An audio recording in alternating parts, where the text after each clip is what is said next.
much for being here today and to answer our request for a press conference. We are a group of maps, a small group of maps right now. Many others were not here today due to the circumstances that we're facing right now. Many of us are joining online. Other of us are supporting us, from their homes.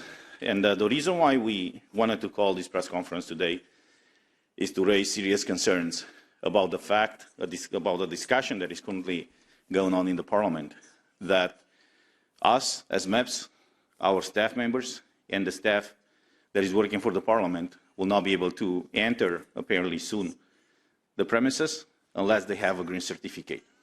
And this is raising a lot of concerns to many of us as MEPs, to many of our staff members, and to many of the workers that are working for the European Parliament. So I'm here today with my colleagues. On my left is our colleague Christine Anderson from Germany. Further to the left, our colleague Francesca Donato from Italy, and to my right, my colleague Ivan Sinčić from Croatia.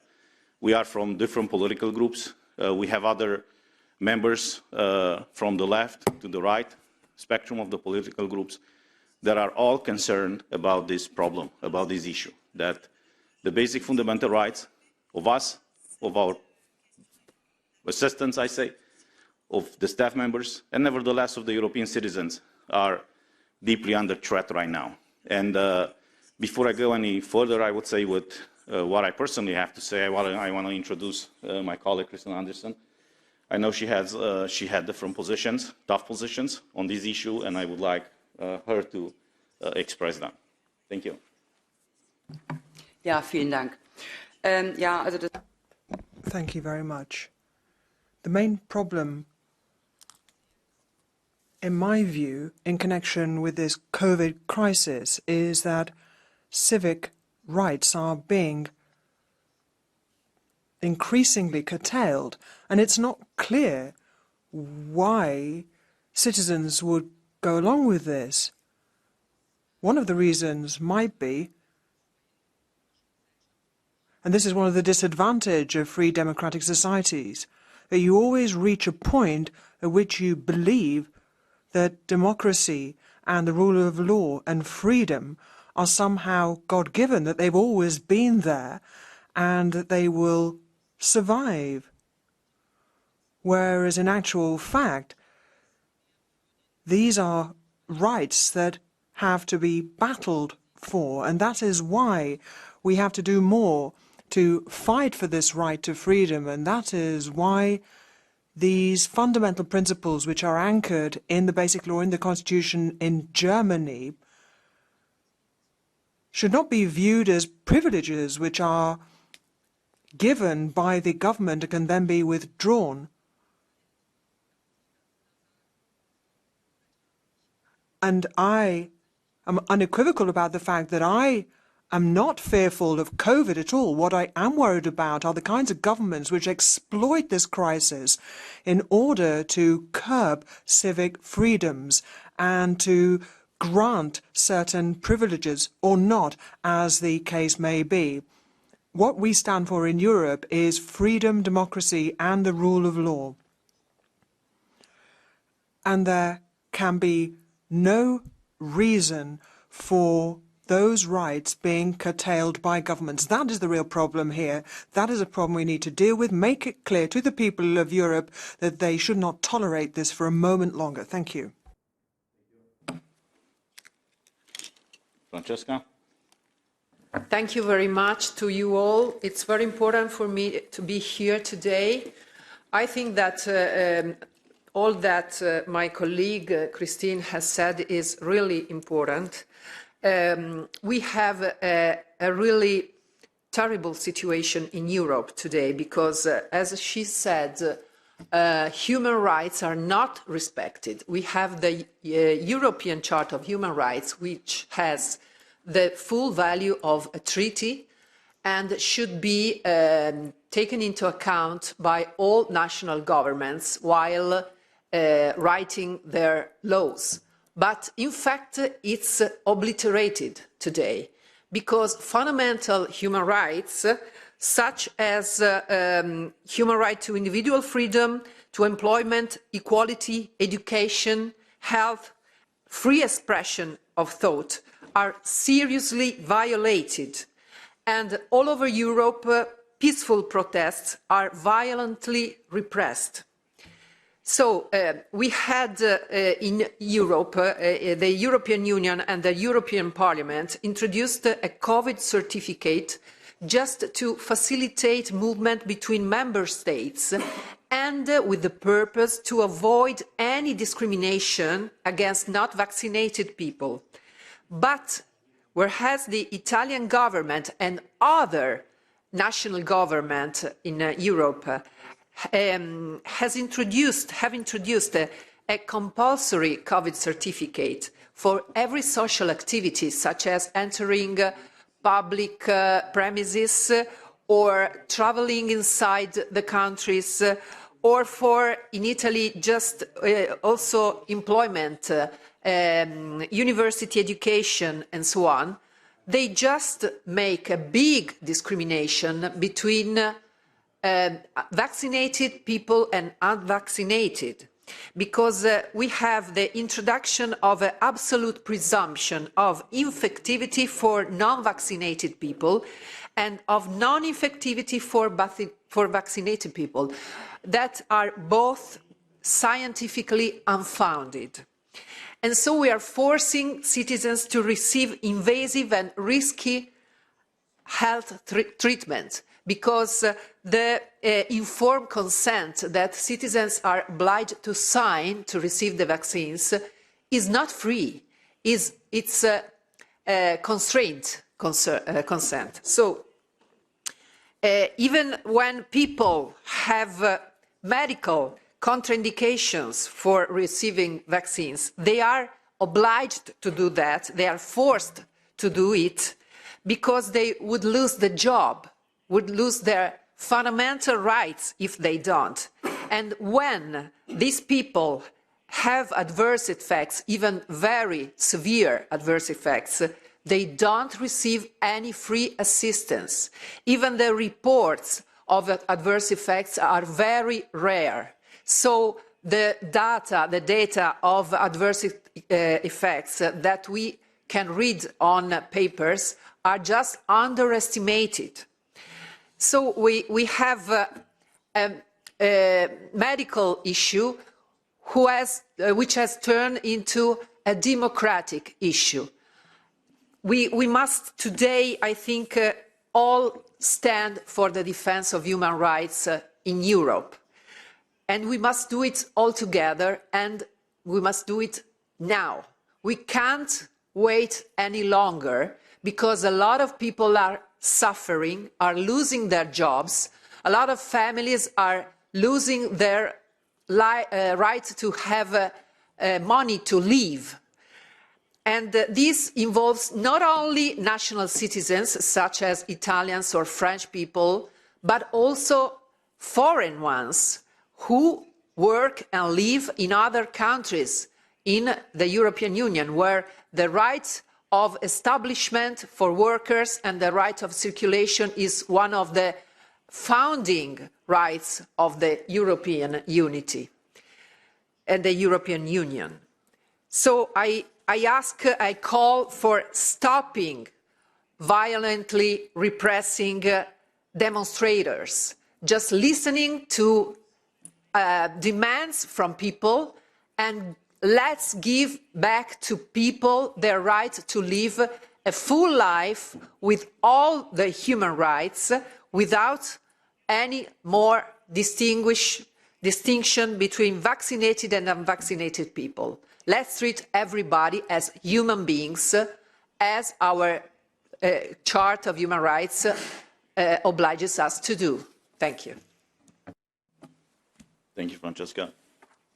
Ivan, you have the floor. Thank you very much. Thank you all for coming. I'm Ivan Vilibor Sinčić, member of the ENVI Committee, Environment, Public Health and Food Safety. And all of these documents about managing COVID crisis went through our committee. I can freely say that. And I must say that it is really sad to see our freedoms, rights, and rule of law endangered in Europe today. Unfortunately, in some countries, you cannot keep your job without a digital green certificate. You cannot enter a public building without DGC. You cannot enter a shop without a DGC. We are facing now, on the contrary, more and more evidence in practice and more scientific research and evidence that people carrying DGC can indeed infect other people. DGC is a license to spread and infect. Unfortunately, DGC gives a false sense of security. DGC is completely illogical, it's non-scientific, and it must be abandoned. I fully support the staff of the European Parliament in their positions, the positions of non-discrimination, non-segregation, the freedom to come to the workplace. This is their workplace, along with us, the MEPs. The implementation of proportional and adequate sanitary measures, the vaccine not being compulsory. 100% teleworking offered for vulnerable staff, free and informed consent, as my colleague said, which are prescribed with various international documents from Oviedo Convention, Nuremberg Code, resolutions of Council of Europe. We have Council of Europe right there, a few meters from this Parliament building. Free and informed consent, a right which belongs to individual freedoms to decide whether or not to say yes or no to a medical act of any kind, medical treatment of any kind. A message to the staff is simple. You're not alone, and fight for your rights, and we are fighting along with you. Thank you. Thank you, Ivan. I want to quote something precisely from the regulation that was voted a few months ago that imposed all across Europe this green certificate. The paragraph 46 of that regulation states the following, and I quote, "This regulation respects the fundamental rights and observes the principles recognized in particular by the Charter of Fundamental Rights, including the right to respect for private life and family life, the right to the protection of personal data, the right to equality before the law and non-discrimination, the right to free movement, and the right to an effective remedy. Member States should comply with the Charter when implementing this regulation." This is what we was stated in this regulation, and this is what we was voted, and what was agreed out of the trialogue. Well, if we look now, a few months after this green certificate was imposed in the European Union, we see exactly the opposite. All these rights that allegedly were supposed to be protected by this regulation are actually violated right now. People cannot work anymore, and they live under the threat of losing their jobs and their livelihoods if they are not having this certificate. I have a colleague here from Italy. We have about 1 million and a few 100,000 Romanians in Italy, many more Polish, many more Bulgarians and other people from Eastern Europe. They are all citizens of this European Union with equal rights. I have to tell you that in the past few weeks, I'm bombarded with petitions from people in Italy, from people in France, from people in Spain, concerned that they will be losing their jobs if they don't have this green certificate. The problem is many of these people already had COVID-19.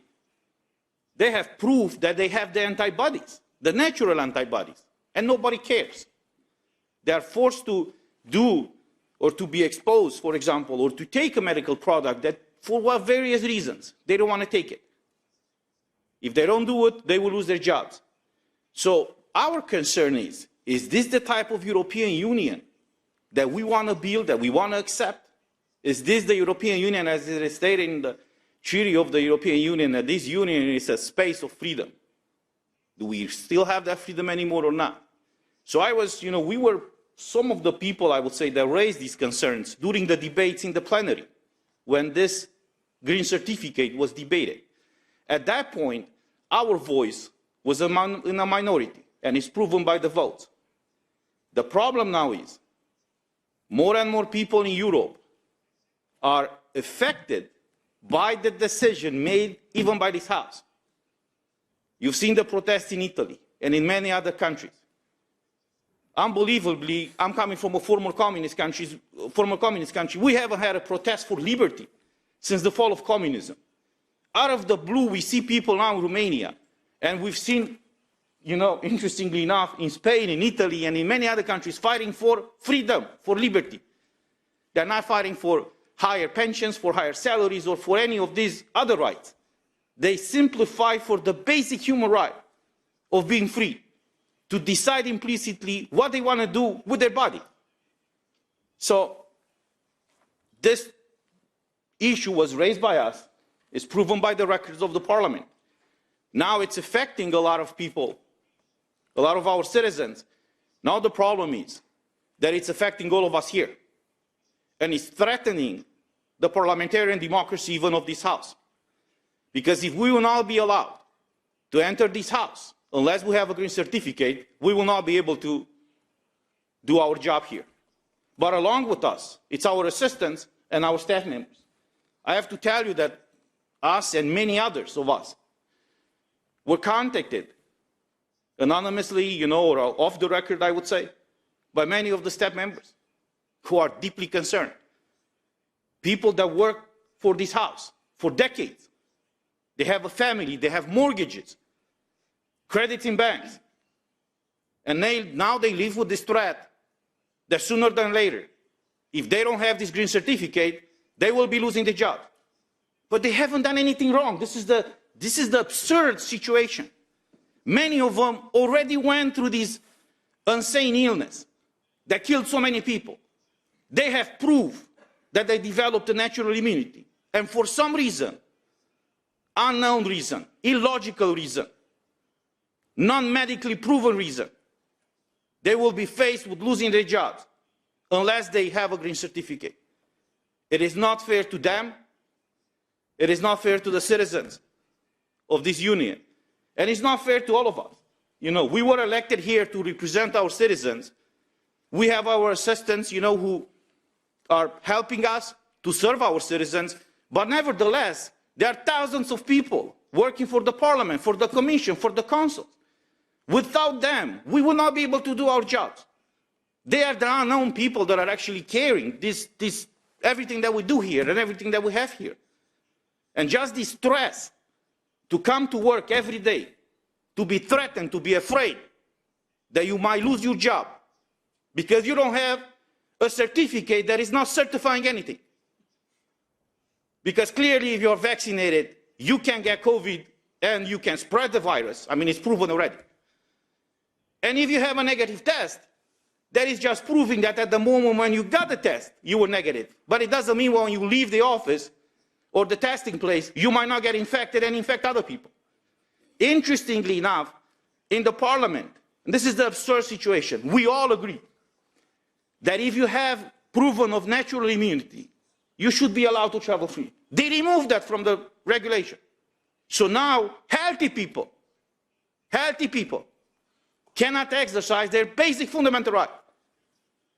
So an idea or a regulation that started with the idea in mind to facilitate freedom of movement, now it's a tool, I would say, used to condition your right to work, your right to eat, your right to travel, your right to personal life, and many other things.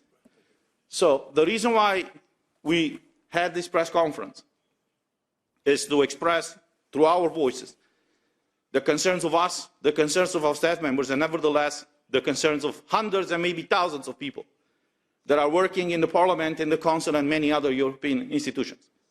We are here for you, and we will fight for you.